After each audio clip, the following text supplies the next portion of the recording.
الحمد لله رب العالمين. اللهم صل على محمد وعلى آل محمد. സൂറത്ത് ഹൂദിലെ 6-ാമത്തെ സൂക്തം. أعوذ بالله من الشيطان الرجيم. بسم الله الرحمن الرحيم.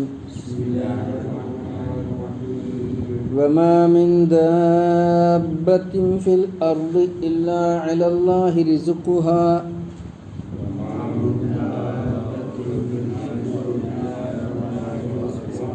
ويعلم مستقرها ومستودعها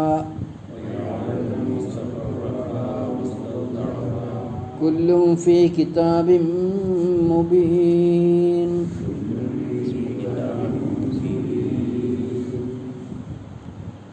وما من دابة في الأرض, ഭൂമിയിൽ ചലിക്കുന്ന ഒരു ജീവിയുമില്ല. വമാ മിൻ ദാബത്തിൻ, ഒരു ജീവിയുമില്ല, ഫിൽ അർളി, ഭൂമിയിൽ, ഇല്ലാ അലല്ലാഹി, അല്ലാഹുവിൻ്റെ മേൽ ഉത്തരവാദിത്തമായിട്ടല്ലാതെ, റിസ്ഖുഹ, അതിനുള്ള അന്നം നൽകൽ, അതിനുള്ള റിസ്ഖ്, വിഭവം നൽകൽ. വയഅലമു, അവൻ അറിയുന്നു, മുസ്തഖറഹ, അതിൻ്റെ സ്ഥിരവാസ സ്ഥലം, വമുസ്തൗദഅഹ, അതിൻ്റെ സൂക്ഷിപ്പ് സ്ഥലവും അല്ലെങ്കിൽ അതിൻ്റെ ചെന്നുചേരുന്ന സ്ഥലവും. കുല്ലും ഫീ കിതാബിൻ മുബീൻ, എല്ലാം വ്യക്തമായ ഒരു രേഖയിൽ ഉണ്ട്. ഒന്നുകൂടെ അർത്ഥം പറയാം. വമാ മിൻ ദാബത്തിൻ, ഒരു ദാബത്തുമില്ല, ഒരു ജീവിയുമില്ല, ഫിൽ അർളി, ഭൂമിയിൽ. ദബ്ബ എന്നാൽ സ്വയം ചലിക്കുക എന്നുള്ളതാണ് ദബ്ബ. മറ്റൊരാൾ ചലിപ്പിക്കാതെ ചലിക്കാൻ കഴിവുള്ളതെന്നാണ് ആണ് ദാബത്ത് പറയുന്നത്. ചലിക്കുന്നത്, ചലിക്കുന്ന ജീവി. ഫിൽ അർളി, ഭൂമിയിൽ ഒരു ജീവിയുമില്ല. മാ എന്ന് പറഞ്ഞാൽ നിഷേധാർത്ഥത്തിലാണ്. ഇല്ലാ അലല്ലാഹി റിസ്ഖുഹ, അള്ളാഹുവിൻ്റെ മേൽ അതിൻ്റെ അന്നം ആയിട്ടല്ലാതെ. അലല്ലാഹി, അള്ളാഹു ഉത്തരവാദിത്തം ഏറ്റെടുത്തിട്ടുണ്ട്, അല്ലെങ്കിൽ അള്ളാഹുവിൻ്റെ മേൽ ബാധ്യതയാണ്, അള്ളാഹുവിൻ്റെ സൃഷ്ടികൾ എന്നുള്ള നിലക്ക് അള്ളാഹു ആ ബാധ്യത ഏറ്റെടുത്തിട്ടുണ്ട് എന്നാണ് അലല്ലാഹി. ഇല്ലാ അലല്ലാഹി റിസ്ഖുഹ, അതിൻ്റെ റിസ്ഖ്, അതിനൊക്കെയുള്ള അന്നം അള്ളാഹു ഏറ്റെടുത്തിട്ടല്ലാതെ ഭൂമുഖത്ത് ഒരു ജീവിയുമില്ല, ചലിക്കുന്ന ഒരു ജീവിയുമില്ല. വയഅലമു മുസ്തഖറഹ, അതിൻ്റെ സ്ഥിരവാസ സ്ഥലം ആണ് മുസ്തഖർ, നിക്ഷേപ സ്ഥലം. മുസ്തൗദഅണ് നിക്ഷേപ സ്ഥലം, ഇസ്തൗദഅ, അതിൻ്റെ സ്ഥിരവാസ സ്ഥലം അവൻ അറിയുന്നു. മുസ്തൗദഅഹ, അതിൻ്റെ നിക്ഷേപ സ്ഥലവും അല്ലെങ്കിൽ ചെന്നു ചേരുന്ന സ്ഥലവും. കുല്ലുൻ, എല്ലാം, ഫീ കിതാബിൻ മുബീൻ, സ്പഷ്ടമായ വ്യക്തമായ ഒരു രേഖയിൽ അല്ലെങ്കിൽ ഒരു കിതാബിലുണ്ട്. സുബ്ഹാനല്ലാഹ്. 12-ാമത്തെ ജുസ്ഇലേക്ക് പ്രവേശിക്കുകയാണ് നമ്മൾ വളരെ ചെറിയ വിധത്തിൽ ആരംഭിച്ചെങ്കിലും അള്ളാഹുവിൻ്റെ തൗഫീഖ് കൊണ്ട് ആൾ കുറവാണെങ്കിലും 11 ജുസ്അ് നമുക്ക് ഈ പള്ളിയിൽ ഇവിടെ വെച്ചിട്ട് പറയാനും കേൾക്കാനും അവസരം ഉണ്ടായി. അള്ളാഹു സ്വാലിഹായ സൽക്കർമ്മമായി നമ്മിൽ നിന്നത് സ്വീകരിക്കുമാറാവട്ടെ. ഖുർആൻ പഠിക്കലാണ് ഏറ്റവും ഉത്തമമായ അമലെന്ന് റസൂലുള്ളാഹി സ്വല്ലല്ലാഹു അലൈഹി വസല്ലം പറഞ്ഞിട്ടുണ്ട്. അപ്പോൾ എപ്പോഴും കേൾക്കുന്ന ഹദീസാണല്ലോ, ഖൈറുക്കും മൻ തഅല്ലമൽ ഖുർആന വഅല്ലമ, നിങ്ങളിൽ ഏറ്റവും വിശിഷ്ടരായവർ ഖുർആൻ പഠിക്കുകയും അത് പഠിപ്പിക്കുകയും ചെയ്യുന്നവരാണ്. പഠിക്കുക, പഠിപ്പിക്കുക. ചിലപ്പോൾ പഠിക്കാൻ കഴിയും, പഠിപ്പിക്കാൻ കഴിയില്ല, അങ്ങനെ ഉണ്ടാവുമല്ലോ. നമുക്ക് വായിച്ച് പഠിച്ചാൽ പഠിയും, പക്ഷെ അത് പഠിപ്പിക്കാൻ ചിലപ്പോൾ ലാംഗ്വേജ് അറിയാത്ത, അറബി ഭാഷ അറിയാത്തതുകൊണ്ടുള്ള പരിമിതി ഉണ്ടാകും. എന്നാൽ അത് പഠിപ്പിക്കാനുള്ള സൗകര്യങ്ങൾ ഒരുക്കാൻ കഴിയുമല്ലോ നമുക്ക്, ആൾക്കാരെ പ്രേരിപ്പിക്കാൻ കഴിയുമല്ലോ നമുക്ക്. ഇങ്ങനെ ക്ലാസ് ഉണ്ട്, ഖുർആൻ പഠിക്കൽ നമ്മളെയൊക്കെ ഉത്തരവാദിത്തമല്ലേ. നിങ്ങൾക്ക് വന്നു ആയിക്കൂടെ? സുബഹി നിസ്കാരത്തിന് ജമാഅത്തിന് നിങ്ങൾക്ക് വന്നൂടെ? എന്നിട്ട് ആ ക്ലാസ് 10 മിനിറ്റ് 15 മിനിറ്റ് എല്ലാവർക്കും ഗുണമല്ലേ എന്ന് പറയാൻ നമുക്ക് കഴിയണം. അല്ലാതെ നമ്മൾ വ്യക്തിപരമായി ഞാൻ ഓക്കെ എന്ന് പറഞ്ഞാൽ നമ്മുടെ ഉത്തരവാദിത്വം തീരില്ല. റസൂലുള്ളാഹി സ്വല്ലല്ലാഹു അലൈഹി വസല്ലം ഈ ഉത്തരവാദിത്വം ആരെ ഏൽപ്പിച്ചത്? മുസ്ലിമീങ്ങളെ ഏൽപ്പിച്ചത്.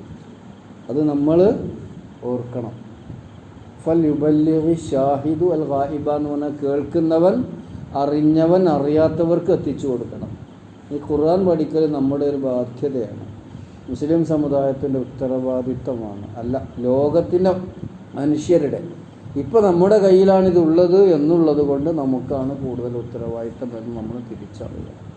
അതോടൊപ്പം വ്യക്തിപരമായി ഖുർആൻ ഓതുമ്പോൾ ആ ഓതുന്ന വിഷയം എന്താണെന്ന് ഉൾക്കൊള്ളാൻ ഉള്ള കഴിവും നമ്മൾ നേടണം. അള്ളാഹു നമ്മെ എല്ലാവരെയും തുണക്കുമാറാവട്ടെ. പറഞ്ഞു വന്നത് എന്താണ്? ഒമാമിൻ ദാബത്തി, ദബ്ബ എന്നാൽ ഇഴഞ്ഞു നീങ്ങി ചലിച്ചു എന്നൊക്കെയാണ്. എല്ലാ മനുഷ്യരും ദാബത്തുകളാണ്. എല്ലാ ഇളകുന്ന ജീവികളും ദാബത്താണ്. മരങ്ങളും മറ്റൊന്നും പെടില്ല. ഇളകുന്ന ജീവിക്കാണ് സാധാരണ പറയുക. അള്ളാഹു എല്ലാവർക്കും ഉള്ള അന്നം നിശ്ചയിച്ചിട്ടുണ്ട് എന്നാണ്. വമാമിൻ ദാബത്തിൻ ഫിൽ അർളി, ഭൂമിയിൽ ഒരു ജീവിയുമില്ല, അല്ലെങ്കിൽ ഇളകുന്ന ഒരു ജീവിയുമില്ല, ഇല്ലാ അലല്ലാഹി റിസ്ഖുഹ, അതിൻ്റെ റിസ്ഖ്, അതിൻ്റെ വിഭവം അള്ളാഹ് ഏറ്റെടുത്തിട്ടല്ലാതെ. എന്ന് പറഞ്ഞാൽ എന്നിട്ട് എല്ലാവർക്കും റിസ്ഖ് കിട്ടുന്നുണ്ടോ? പട്ടിണിക്കാരില്ലേ? റിസ്ഖ് പറഞ്ഞാൽ മുഖ്യമായും ഭക്ഷണമാണ്. അത് കിട്ടാത്തവരും ഉണ്ടല്ലോ. എന്താ കാരണം? അത് മനുഷ്യൻ്റെ ഇടപെടലുണ്ടാണ്, മനുഷ്യൻ്റെ സ്വാർത്ഥത കൊണ്ടാണ്.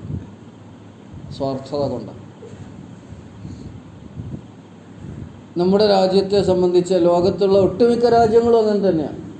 സമ്പന്നതയുടെ ഏറ്റവും ഉയരത്തിൽ ജീവിക്കുന്ന ആൾക്കാർ, അവരുടെ വീടിന് 18 നില 20 നില ഉണ്ടാവും.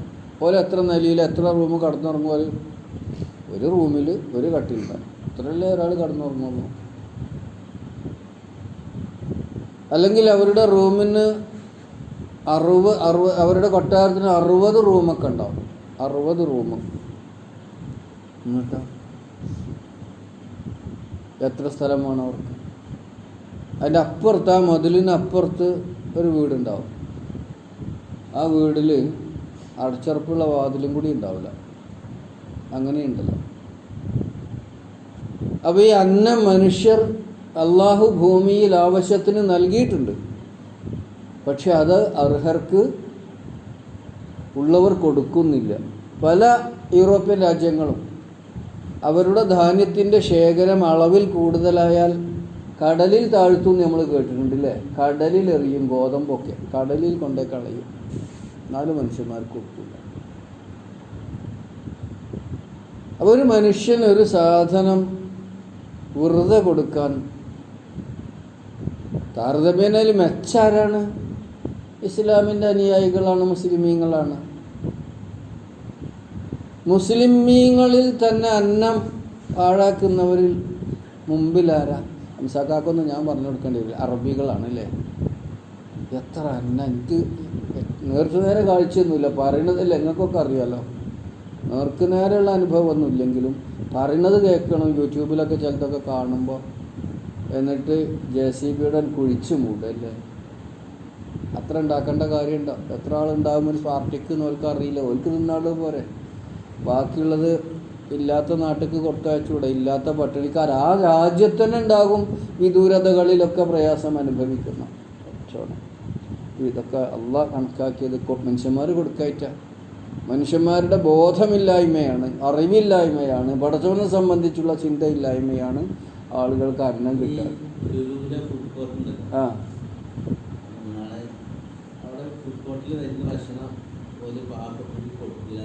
കൊടുക്കൂല.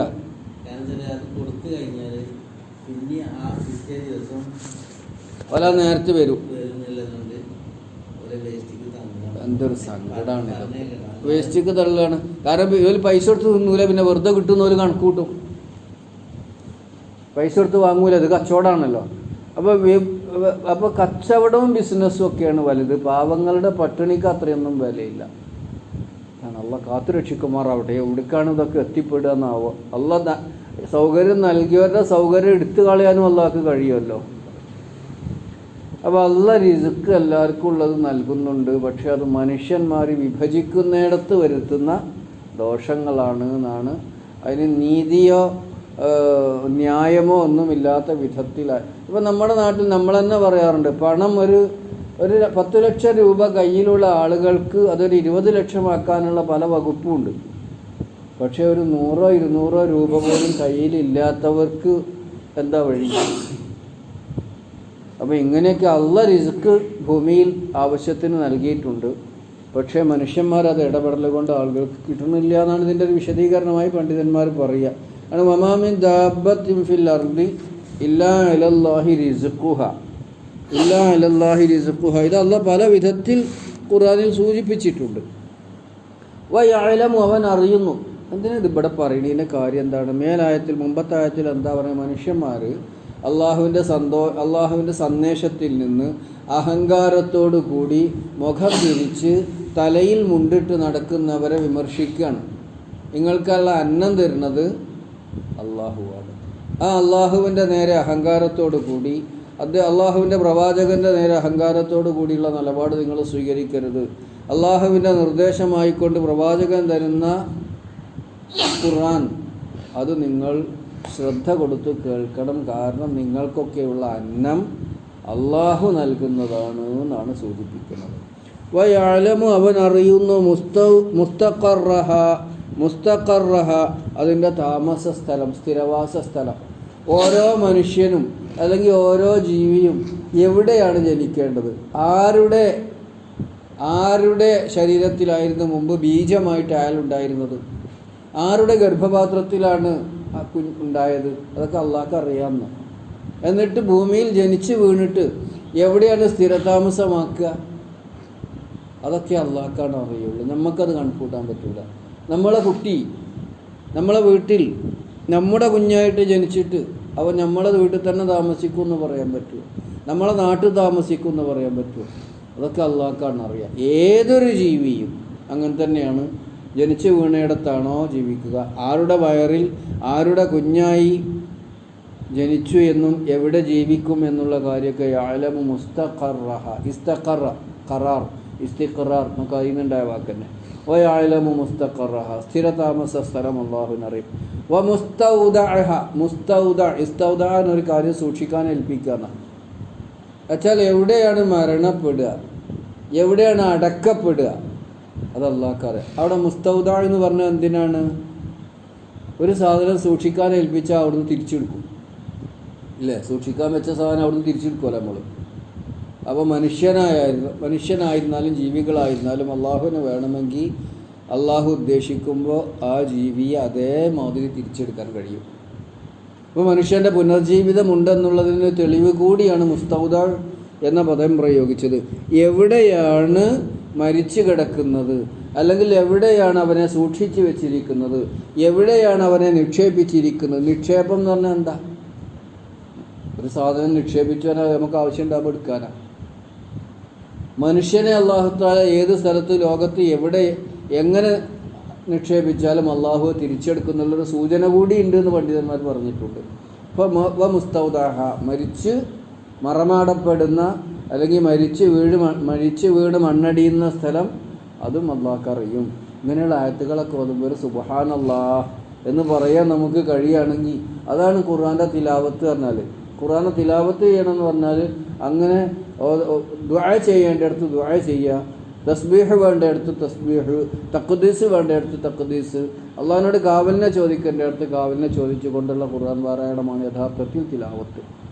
അപ്പോൾ യഅലമു മുസ്തഖറഹ, അതിൻ്റെ സ്ഥിരവാസ സ്ഥലം, വ മുസ്തൗദഅഹ, നിക്ഷേപ സ്ഥലം അല്ലെങ്കിൽ ചെന്ന് വീണ് മണ്ണടിയുന്ന സ്ഥലം, അതൊക്കെ അള്ളാഹുവിനറിയാം. കുല്ലുൻ എല്ലാ സംഭവങ്ങളും ഫി കിതാബിൻ മുബീൻ, വ്യക്തമായ ഒരു രേഖയിലുണ്ട്. ഏതാണ് ആ രേഖ? ലൗഹുൽ മഹ്ഫൂദ്. അള്ളാഹുവിന് അങ്ങനെ ഒരു സംവിധാനം ഉണ്ടല്ലോ. ഈ പ്രപഞ്ചത്തിൽ അവൻ നടത്തുന്ന എല്ലാ കാര്യങ്ങളും അവൻ രേഖയാക്കി നിശ്ചയിച്ചിട്ടുണ്ട്, രേഖയാക്കി വെച്ചിട്ടുണ്ട്. ആ രേഖയിൽ നിന്ന് അണുവളവ് വ്യതിചലിക്കാത്ത വിധത്തിലാണ് കാര്യങ്ങൾ നടത്തുക. നോക്കൂ, സൂറത്ത് അൻആം 59 നമ്മൾ പഠിച്ചത് വയഅലമു മാ ഫിൽ ബർരി വൽ ബഹർ, കടലിലും കരയിലുമുള്ളതൊക്കെ അവൻ അറിയും. വമാ തസ്ഖുതു മിൻ വറഖത്തിൻ ഇല്ലാ യഅലമുഹ, ഒരു ഇല വീഴുന്നില്ല അവൻ അറിയാതെ. ഒരില കൊഴിയുന്നില്ല. പുളിൻ്റെ ഇലയൊക്കെ വീഴെന്ന് ആലോചിച്ച് നോക്കാണ്. അത് ഓരോന്നും അറിയും അള്ളാഹുവിന്. വലാ ഹബ്ബത്തിൻ ഫി ളുലുമാത്തിൽ അർദി, ഭൂമിയുടെ ഇരുട്ടിലുള്ള ഒരു ധാന്യവിത്തും, വലാ റത്ബിൻ വലാ യാബിസിൻ, ഉണങ്ങിയതാവട്ടെ പച്ചയാകട്ടെ, ഇല്ലാ ഫി കിതാബിൻ മുബീൻ, വ്യക്തമായ രേഖയിൽ ഉണ്ടായിട്ടല്ലാതെ സംഭവിക്കുന്നില്ല. അള്ളാഹുവിൻ്റെ കഴിവും അള്ളാഹുവിൻ്റെ ശക്തിയും സുബ്ഹാനല്ലാഹ് നമ്മൾ അറിയാതെ പറഞ്ഞു പോകും. സൂറത്ത് അൻആമിൽ നമ്മൾ പഠിച്ചതാണ്. ശരി, ഒന്നുകൂടി അർത്ഥം പറഞ്ഞ് അവസാനിപ്പിക്കാം. വമാ മിൻ ദാബത്തിൻ ഫിൽ അർളി ഇല്ലാ അലല്ലാഹി റിസ്ഖുഹ, ഭൂമിയിൽ ഒരു ജീവിയുമില്ല അള്ളാഹു അതിൻ്റെ വിഭവം അന്നം ഏറ്റെടുത്തിട്ടല്ലാതെ. വയഅലമു മുസ്തഖറഹ, അതിൻ്റെ സ്ഥിരവാസ സ്ഥലം അല്ലെങ്കിൽ അതിൻ്റെ മരണസ്ഥലം അല്ലെങ്കിൽ അതിൻ്റെ താമസ സ്ഥലം അള്ളാഹു അറിയുന്നു. വ മുസ്തൗദഅഹ, അത് സൂക്ഷിക്കുന്ന സ്ഥലം അല്ലെങ്കിൽ അതിൻ്റെ നിക്ഷേപ സ്ഥലം അതും അള്ളാഹു അറിയുന്നു. കുല്ലുൻ, എല്ലാ കാര്യങ്ങളും ഫി കിതാബി മുബീൻ, വ്യക്തമായ ഒരു രേഖയിൽ ഉണ്ട്. സുബ്ഹാനല്ലാഹ്. അള്ളാഹു സുബ്ഹാനഹു വ തആല അവൻ്റെ സൃഷ്ടി വൈഭവങ്ങളെ മനസ്സിലാക്കിക്കൊണ്ട് അവൻ അടിമവൃത്തി ചെയ്ത് അവൻ്റെ ഇഷ്ടപ്പെട്ട ദാസന്മാരായി മുഅ്മിനീങ്ങളായി മുസ്ലിമീങ്ങളായി മുത്തഖീങ്ങളായി ജീവിച്ച് മരിക്കാൻ നമുക്ക് തൗഫീഖ് നൽകുമാറാവട്ടെ. റബ്ബനാ ആതിനാ ഫിദ്ദുനിയ ഹസനത്തൻ വഫിൽ ആഖിറതി ഹസനത്തൻ വഖിനാ അദാബന്നാർ. വൽഹംദുലില്ലാഹി റബ്ബിൽ ആലമീൻ.